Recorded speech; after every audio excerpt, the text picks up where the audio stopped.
부탁을 거절했더니 표정이 굳어지는 사람. 내 말은 흘려듣다가 다른 사람 말에는 바로 반응하는 사람. 분명히 나한테만 더 함부로 말하는 것 같은데 왠지 내가 예민한 건가 싶어서 그냥 넘어가게 되는 상황. 나는 왜 저 사람 앞에서만 작아지는 걸까? 분명히 잘못된 건데 왜 내가 먼저 미안해지는 걸까? 나를 만만하게 보는 건지 아니면 내가 너무 예민한 건지 어떻게 구별하지? 혹시 이런 생각을 해보신 적 있으신가요? 이 느낌이 낯설지 않다면 오늘 영상에서 그 이유를 찾아드리겠습니다. 안녕하세요. 여러분의 궁금증을 해결해드릴 노른자 인사드립니다. 결론부터 말씀드릴게요. 누군가가 당신을 만만하게 보는 건 당신이 약해서도 부족해서도 아닙니다. 그 사람이 당신에게서 반응하지 않아도 되는 신호를 읽어냈기 때문이에요. 그리고 그 신호는 당신이 바꿀 수 있습니다. 오늘 이 영상이 끝날 때쯤 여러분은 더 이상 그 신호를 보내지 않는 방법을 알게 될 거예요. 먼저 만만하게 보인다는 게 정확히 어떤 의미인지 이해해야 합니다.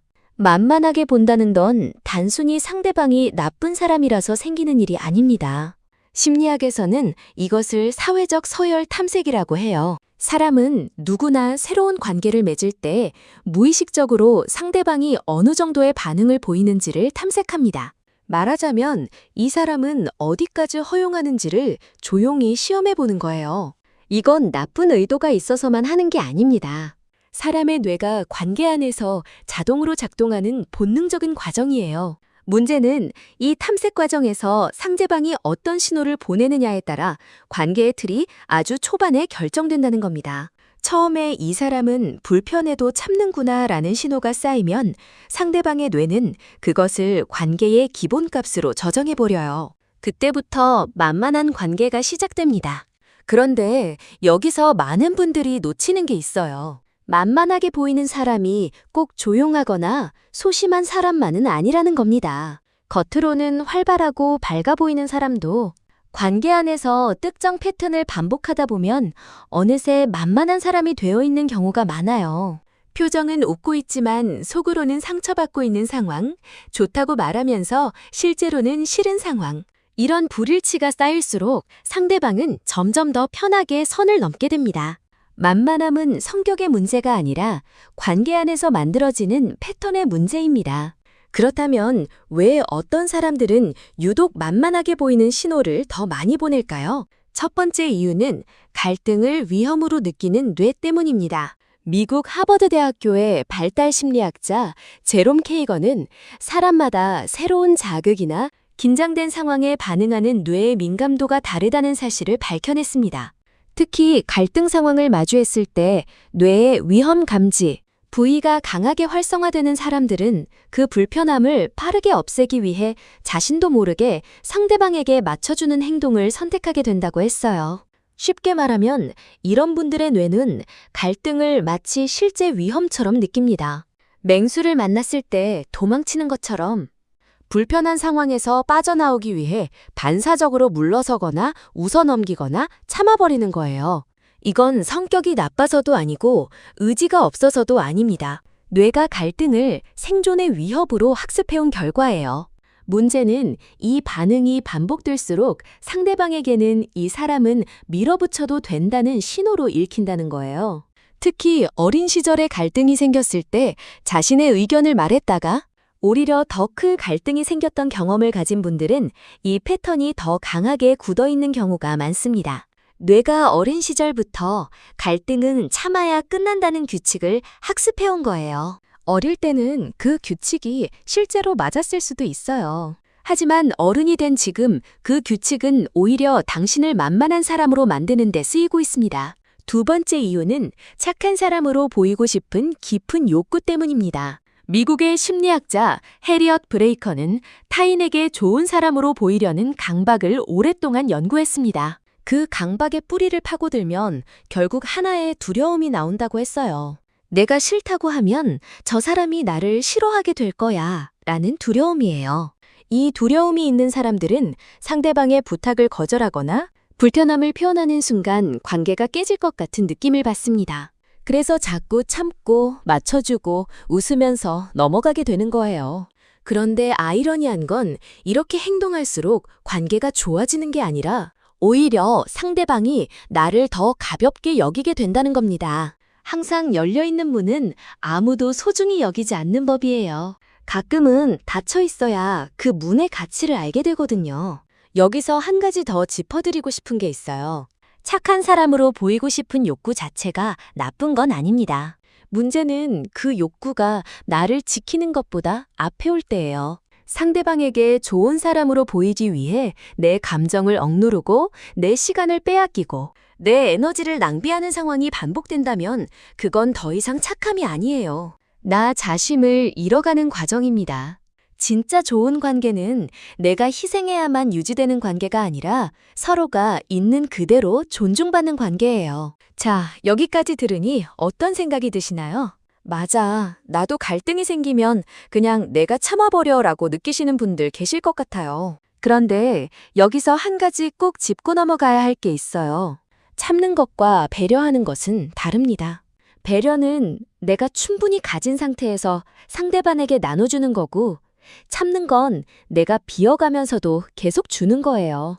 지금 당신이 하고 있는 게 배려인지 참음인지 잠깐 생각해 보시면서 나머지 이야기를 들어주세요. 세 번째 이유는 첫 반응이 만들어버린 관계의 틀 때문입니다. 미국 스탠퍼드 대학교의 사회심리학자 엘버트 반두라는 사람이 특정 상황에서 어떻게 행동할지는 그 상황에서 처음 어떤 경험을 했느냐에 따라 크게 결정된다는 사실을 밝혀냈습니다. 이것을 행동 패턴의 고착화라고 해요. 쉽게 말하면 처음에 형성된 행동 방식이 그대로 굳어버린다는 거예요. 관계도 마찬가지입니다. 누군가가 처음으로 선을 넘었을 때 아무 반응 없이 그냥 넘어갔다면 그 사람의 뇌는 이 사람은 이런 행동을 허용한다고 저장합니다.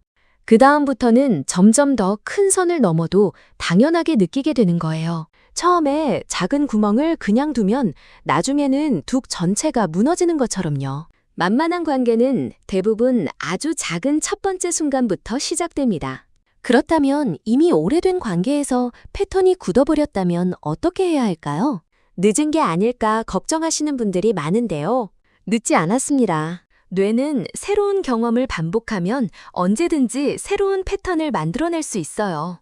다만 오래된 관계일수록 처음에 변화를 시도할 때 상대방의 저항이 클 수 있다는 걸 미리 알고 준비해야 합니다.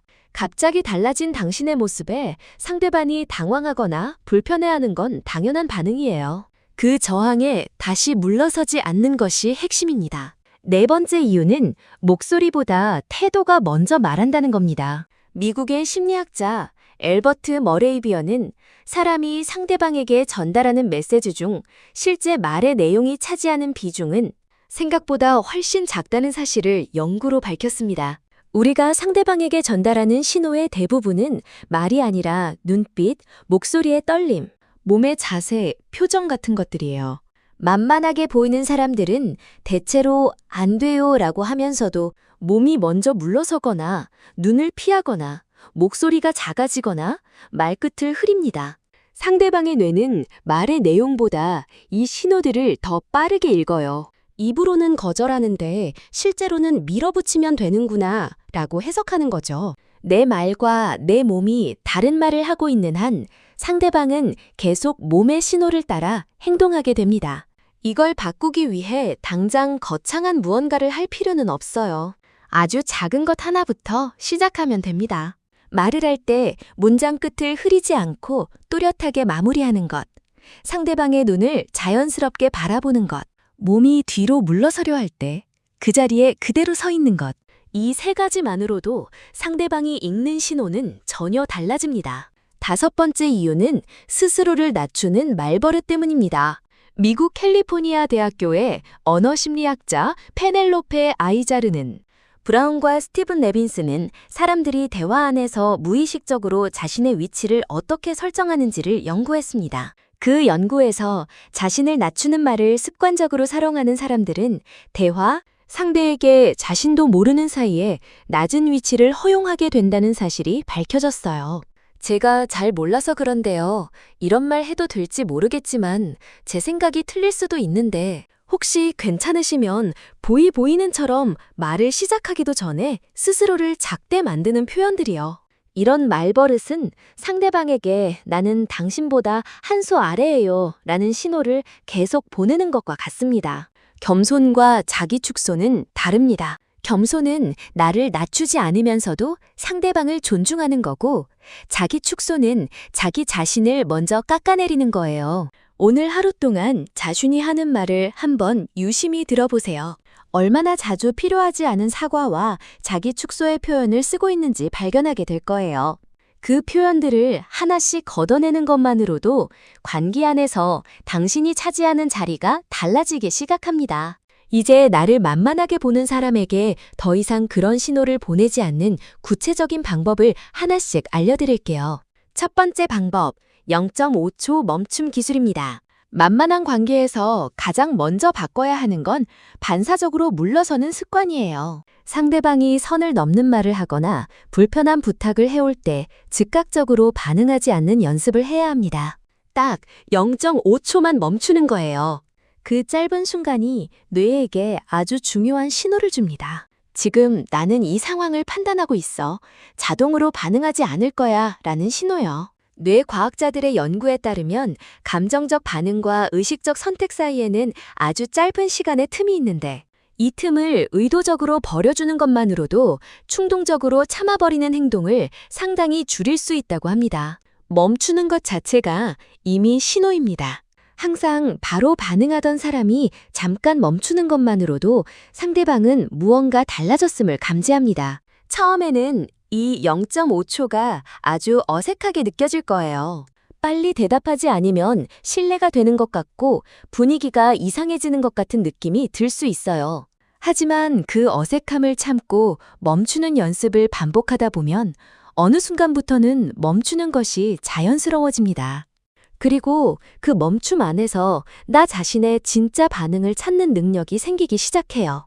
두 번째 방법, 짧고 단단한 말 연습하기입니다. 거절하거나 불편함을 표현할 때 많은 분들이 길게 설명하고 사과하면서 말을 시작합니다. 제가 이래서 저래서, 그리고 또 이런 사정이 있어서 정말 죄송한데 혹시 괜찮으시다면, 이런 식으로요.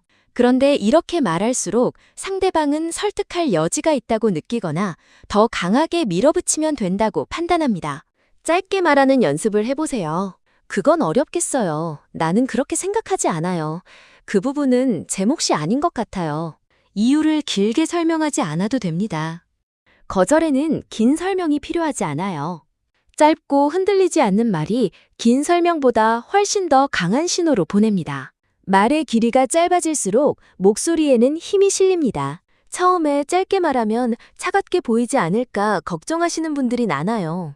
하지만 짧게 말하는 게 차가운 게 아니에요. 오히려 불필요한 사과와 변명을 줄이고 핵심만 전달하는 것이 관계를 더 솔직하고 건강하게 만들어줍니다. 말이 짧아질수록 신뢰는 오히려 깊어질 수 있어요. 세 번째 방법, 불편함을 그 자리에서 말하기입니다. 미국의 심리치료사 수전 포워드는 관계에서 쌓이는 불만이 그때그때 작은 불편함을 말하지 않고 쌓아두기 때문이라고 했습니다. 작은 것을 그냥 넘기다가 어느 순간 한꺼번에 터져버리면 그때는 오히려 내가 이상한 사람이 되어버리는 거예요. 불편함을 느낀 그 순간 아주 작아도 좋으니 말로 표현하는 연습을 해보세요.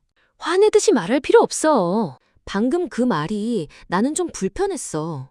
그렇게 말하면 내가 상처받아처럼 조용하고 차분하게 말하는 것만으로도 충분합니다.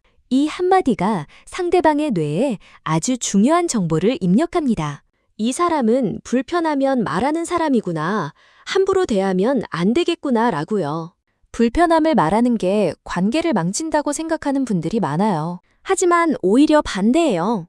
불편함을 말하지 않고 쌓아두는 것이 관계를 망칩니다. 솔직하게 표현하는 사람은 상대방이 어디서 선을 넘었는지 알 수 있게 해주기 때문에 장기적으로는 더 건강하고 단단한 관계를 만들어갑니다. 네 번째 방법, 눈빛과 자세를 먼저 바꾸기입니다. 앞서 말씀드린 엘버트 머레이 비언의 연구처럼 상대방은 말보다 몸의 신호를 먼저 읽습니다. 그러니 말을 바꾸기 전에 몸부터 바꾸는 연습을 해야 해요.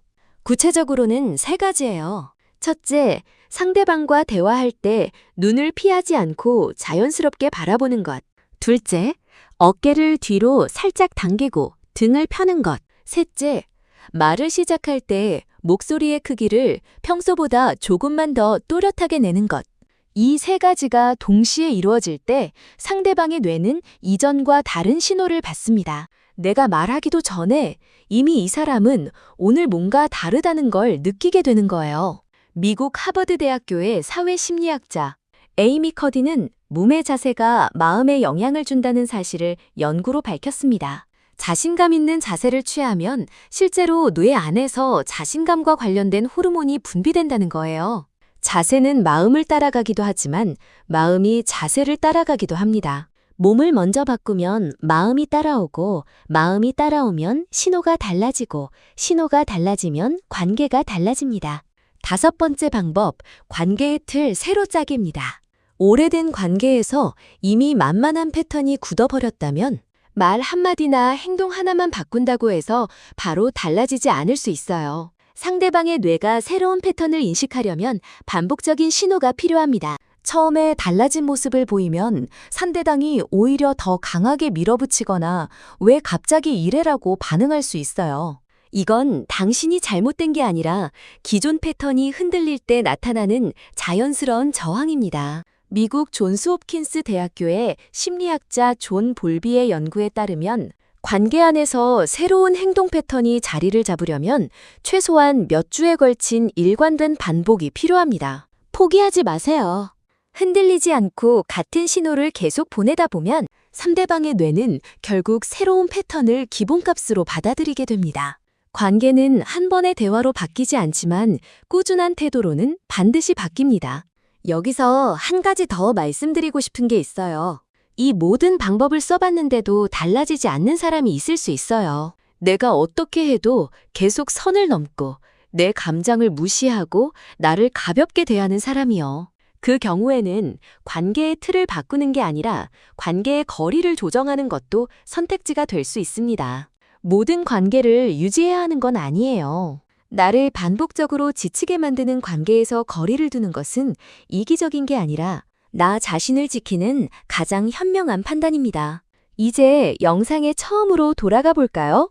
나를 만만하게 보는 사람 앞에서 나는 왜 작아지는 걸까요? 그 답은 이제 분명해졌습니다.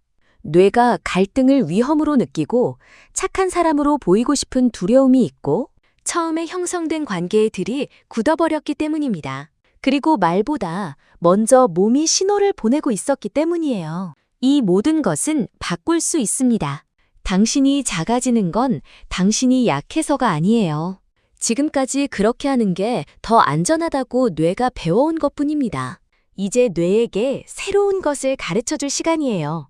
모든 사람에게 사랑받으려 애쓰다가 자기 자신을 잃어버린 채 살았던 작가 어니스트 해밍웨이는 말년에 이런 말을 남겼습니다. 세상에서 가장 용감한 일은 자기 자신으로 사는 것이다. 나를 지키는 것은 이기적인 일이 아닙니다. 그것은 자기 자신으로 살아가는 가장 용기 있는 선택입니다. 당신은 누군가의 편의를 위해 작아져야 하는 사람이 아닙니다. 당신은 있는 그대로 충분히 존중받아야 하는 사람이에요. 그 사실을 가장 먼저 믿어야 하는 사람은 바로 당신 자신입니다. 오늘 이 영상이 나를 지키는 게 당연한 거였구나 라는 조용하고 단단한 확신 하나를 드렸다면 충분합니다. 여러분은 나를 만만하게 보는 사람을 만났을 때 어떻게 대처하셨나요? 혹은 오늘 소개해드린 방법 중 지금 당장 써보고 싶은 게 있으신가요? 여러분의 경험과 생각을 댓글로 나눠주세요. 비슷한 상황에서 어떻게 해야 할지 몰라. 혼자 고민하고 있는 분들에게 여러분의 이야기가 가장 실질적인 도움이 될 겁니다. 당신의 가치는 누군가의 평가로 결정되지 않습니다. 지금까지 여러분의 마음을 읽어주는 노른자였습니다. 시청해주셔서 정말 감사합니다.